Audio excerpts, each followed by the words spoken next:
Aqui é Vini Pato do canal Enriquecendo Todo Dia e vou trazer mais uma vez uma atualização sobre o Drex, sobre o real digital e tudo o que você precisa saber para se proteger e também não ser pego de calça curta.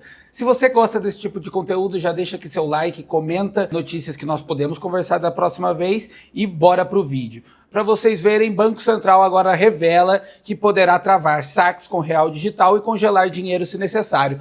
Bom, é isso que a gente está vendo acontecer e nós estamos te avisando, alertando já faz muito tempo. O Drex tem essa finalidade, em breve nós já vamos ver que o Drex já vai ser implementado como uma forma de crédito social aqui no Brasil, como diz essa própria matéria. Já avisei em vídeos anteriores com relação a isso, já venho avisando e vocês têm que entender, todo mundo tem que saber o que está por vir, ainda mais com a alta do dólar. Agora eu vou mostrar para vocês como ele já foi implementado, né? Então, o Banco do Brasil e a Caixa Econômica realizam a primeira transferência via real digital entre os bancos.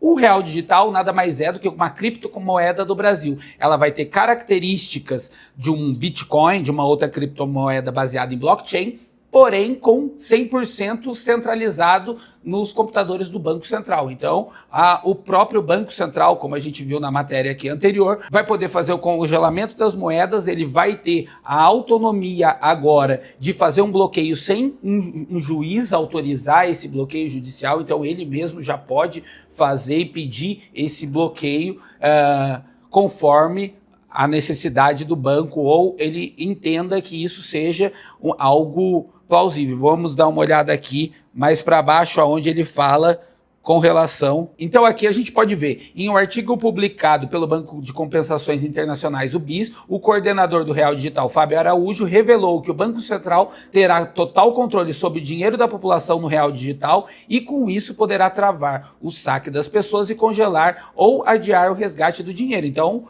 você vai poder comprar, como o próprio diretor do Banco Central comentou anteriormente, você vai poder comprar a uma certa distância da sua casa. Se houver, por exemplo, aquele evento que teve em 2021, no qual nós tivemos que ficar em casa, numa situação dessa, eles vão poder restringir. E, em meio a tudo isso, né, o dólar que veio disparando nos últimos dias. A situação do dólar, ela é muito crítica, porque nós temos hoje um governo no qual não quero entrar nesse mérito, mas ele traz uma insegurança para os investidores. As pessoas não têm interesse e também não vão querer tomar um risco em um país no qual elas não têm uma estabilidade tanto jurídica quanto financeira e tanto de controles cambiais numa estrutura na qual nós vemos hoje, no qual nós temos a dificuldade de atingir um ponto ideal sobre a nossa propriedade privada. Então, essa instabilidade faz com que os investidores não queiram tomar risco e queiram tirar o capital do país. Então, o dólar disparou para 6,20, como nós vimos, hoje ele está em torno de 6,10, né, como está passando aqui em cima, e o dólar turismo 6,33, mas vamos considerar o dólar comercial. Isso vem porque o Banco Central vem queimando nossas reservas de dólar, que hoje atualmente está em 329 bilhões de dólares. Então ele vem queimando essa reserva, como a gente pode ver aqui, as reservas internacionais do Brasil caem 7,1% em 2024. Isso é porque eles estão fomentando essa fuga de capital e para o dólar não disparar, não ter uma escassez de dólar, eles estão queimando esse dólar para manter aí um nível. Só que isso é um problema, porque nós não podemos queimar toda a nossa reserva de dólar, né, de reserva cambial, para fomentar esse dólar. E muitos jornalistas vêm comentando que isso é um ataque especulativo. Porém, isso já tem um determinado período. Esse valor de 7,1% que fala no ano de 2024 é somente em dezembro, tá? Então isso foi somente em dezembro, esse 7,1% de queda nas reservas de dólar do Brasil.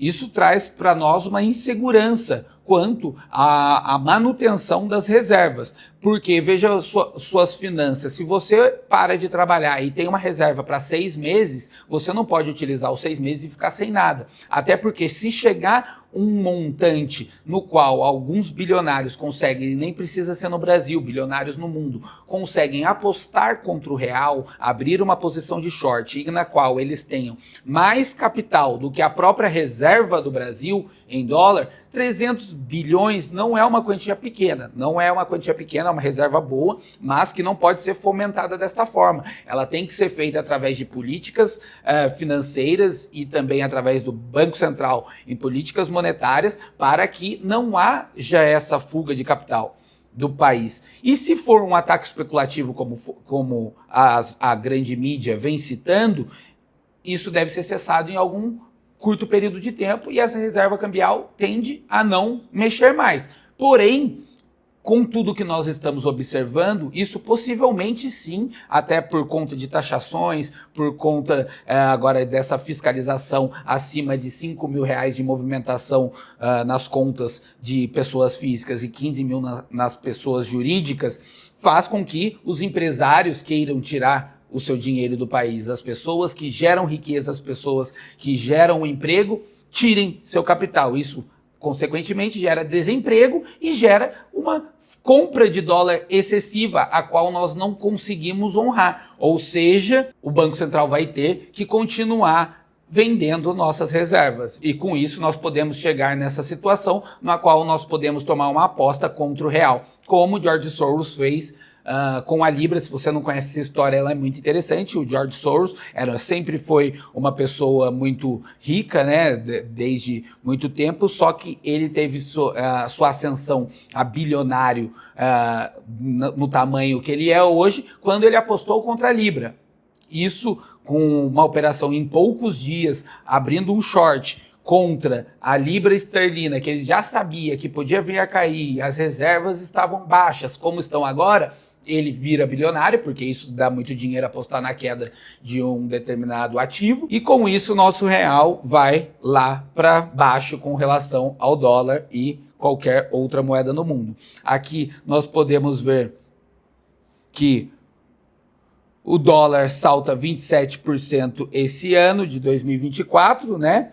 O que a gente pode esperar para 2025, acho que, na minha opinião, nós podemos esperar isso ou mais. E tenho aqui separado para vocês uma notícia mais legal ainda para todo mundo. O governo publica a medida que dá aumento de 27% em média para servidores, certo? E aqui do Estadão, você tem um aumento de 27% para servidores e para o brasileiro 4,71% é a inflação, o seu reajuste aí do IGPM. Mas bom, 27% você acha alto, né? Mas isso porque a maior parte das pessoas entende que a inflação do país é o IPCA, são os 4,7% de aumento nos preços e tal, numa cesta de produtos, e na verdade não é. Isso seria só alguns produtos de uma cesta que eles consideram como básica para todo mundo, então na qual entra combustível, entra transporte, entra alguns alimentos, e ele coloca o aumento daquele preço como a inflação. Porém, a inflação, vocês têm que entender que é um aumento da base monetária.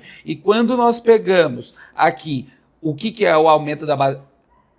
E quando nós pegamos o M2, que é o Brazil Money Supply, que seria a oferta de dinheiro de reais no Brasil, que vem se expandindo ano a ano, como a gente pode ver nesse gráfico, se nós pegarmos de janeiro de 23 até hoje, nós temos 32%, como a gente pode ver aqui, de alta do Money Supply, ou seja, uma média de 15% ao ano de maior fornecimento de real em circulação. Isso traz para a gente a inflação que nós estamos vendo e a piora também na nossa moeda com relação a outros países. Os Estados Unidos também não é diferente. Quando nós olhamos aqui, ele teve um recuo agora, mas a tendência é de alta, só que nós estamos perdendo para o dólar. Com monitoramento, alta de dólar, uma possível crise sanitária nos outros países. Então, o que fazer? Nós devemos nos programar para que isso não nos afete no futuro, porque a tendência é que isso só piore. A expectativa não é boa para pelo menos os próximos anos, pelo fato das características do governo que nós temos aqui no Brasil. E também por nós não estarmos fazendo parte do governo americano, né, comungando do mesmo movimento que eles estão, né? Inclusive agora a agenda woke nos Estados Unidos está super em queda. A população em si vai cansando disso, né? Elas não vão querer mais saber disso porque isso traz desemprego, isso traz falta de investimento, isso traz transgressão de leis, a mesma situação que nós estamos vendo aqui no Brasil. Porém, aqui ainda está só no começo. A expectativa é que nós tenhamos mais um governo na próxima eleição, né? Não vejo a expectativa de mudança, pelo menos agora no curto prazo, nem médio prazo. Talvez no longo prazo. Bom, pessoal, é isso. Espero que vocês entendam a seriedade desse assunto. Se vocês gostam desse tipo de conteúdo, deixe aqui comentários ou sugestões de próximos conteúdos para estarmos discutindo.